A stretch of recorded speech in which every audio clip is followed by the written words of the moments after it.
Shalom, shalom. C'est la sœur de Bora de Jacquesville. J'ai beaucoup à dire, mais je ne serai pas long. Je vais dire comment je suis, qui m'a invité ici, et comment je suis arrivé ici, et ce que le Seigneur a fait pour moi, tout court. Au fait, j'ai parcouru beaucoup d'églises. La dernière église, c'était l'église méthodiste. Et un jour, je pleurais, je demandais à Dieu que je ne veux pas aller à l'enfer. Je vais sauver, je vais aller au paradis. Et c'est comme ça, j'ai raté l'enlèvement. Et comment ça s'est passé? J'ai vu que la trompette a été sonnée.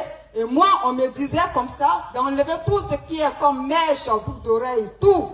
Ces choses-là sur moi. Et ce que l'ange a dit, l'ange qui était là a dit, le temps et les temps sont finis et les églises ne sont pas prêtes pour être enlevées. C'est ce que j'ai entendu. Et tout était... J'ai vu tout le monde passer. Et moi, je ne suis pas partie. Mon église n'est pas partie. Beaucoup ne sont pas partis. Et comme ça, quand je me suis réveillée, j'avais peur. Et j'ai commencé à demander à Dieu pour m'orienter. Quel type d'église qui sera donc enlevée?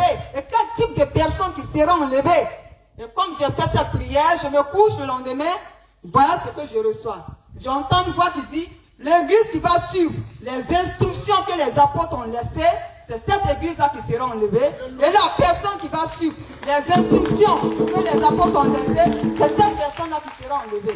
Alors, moi, je vais m'asseoir chez moi à la maison, je vais commencer à lire le livre des apôtres. Je vais voir tout de suite, j'ai même demandé au Seigneur, qu'est-ce que mes cheveux, mes mèches ont quoi à voir avec le paradis?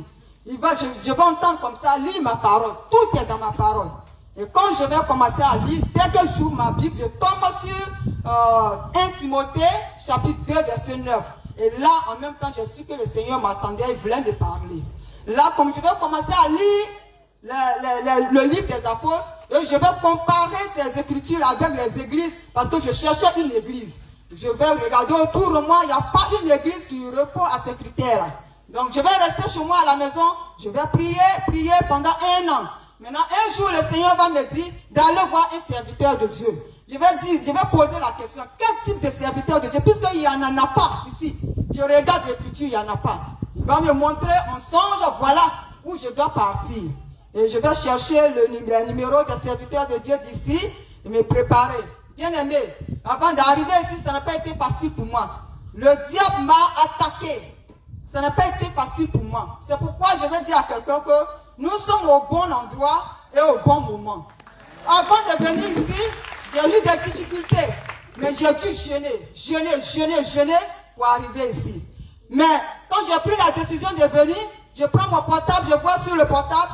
Dans mon portable, là-bas, on dit, les serviteurs de Dieu ici, ce sont des sorciers, ce sont comme ça, ils mangent la viande. Et que, vraiment, je me suis ressaisie encore, je vais aller prier encore. Je n'ai même pas eu cette fois-ci le temps de prendre le jeûne. Je me couche, je vois un gros serpent qui parlait. Et j'entends le python parle.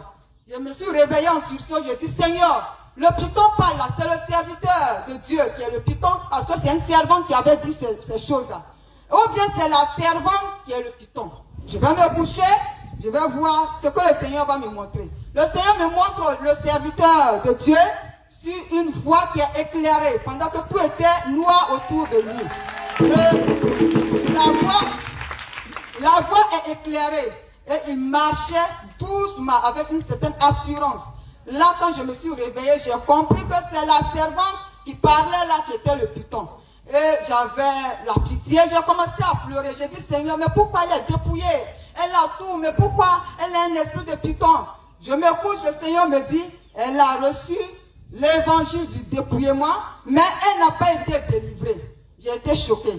Ici, nous venons, nous sommes délivrés et nous recevons la parole de Dieu pour aller au ciel. C'est pourquoi je dis, nous sommes au bon endroit. Peut-être, moi je me suis dit, peut-être dans d'autres églises, on leur parle du dépouillement, mais ils ne sont pas délivrés. Et quand je suis arrivé ici, le Seigneur m'a délivré. Mais quand je suis rentré ici, j'ai reçu, là, il y a une soeur qui essayait encore de me décourager. Ça encore, c'était le diable. Elle m'a dit, mais tu viens ici, moi je sors, je m'en vais. Mais pourtant, tu n'es pas sur les réseaux sociaux, on dit, ils ne sont pas bons. Hein. J'ai dit, ah, mais moi c'est le Seigneur qui dit de venir ici. Donc moi je viens, je vais voir. Donc pour dire qu'avant d'arriver ici, ça n'a pas été facile. C'est le Seigneur Jésus-Christ de Nazareth qui m'a conduit ici. Et aussi, il m'a délivré ici. J'ai même fait venir ma maman, elle a reçu sa délivrance ici. Mon mari aussi est venu, il a reçu sa délivrance ici. Donc je veux dire merci à Dieu. Shalom, shalom. Témoignage.